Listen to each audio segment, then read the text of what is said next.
রৌমারীতে বাল্যবিবাহ প্রতিরোধে বিদ্যালয়ে ক্যাম্পেইন ও দিয়ালিকা।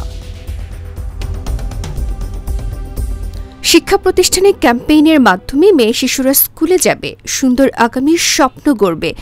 এই বিষয়কে ঘিরে কুড়িগ্রামের রৌমারী উপজেলার সাদেক হোসেন মেমোরিয়াল হাই স্কুলে বাল্যবিবাহ প্রতিরোধে বিদ্যালয় ক্যাম্পেইন ও দিয়ালিকা অনুষ্ঠিত হয়। রোববার বেলা 12টার দিকে চাইল্ড নট ব্রাইট প্রকল্পের রৌমারী যুব সমাজ কল্যাণ সংগঠনের আয়োজনে বাল্যবিবাহের হার কমিয়ে আনার লক্ষ্যে এই ক্যাম্পেইন ও বাল্যবিবাহ বিষয়ের উপর দিয়ালিকা প্রতিযোগিতা অনুষ্ঠিত হয়।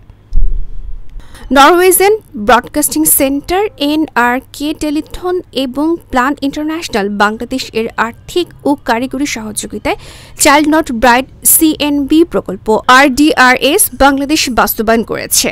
এর ধারাবাহিকতায় প্রত্যন্ত অঞ্চলে বাল্যবিবাহের ক্ষতিকর দিক এবং বাল্যবিবাহ নিরোধ আইন 2017 সম্পর্কে Sadek Hossain memorial high school শিক্ষার্থীদের মাঝে বাল্যবিবাহ প্রতিরোধে বিদ্যালয় ক্যাম্পেইন ও দিয়ালিকা হয়।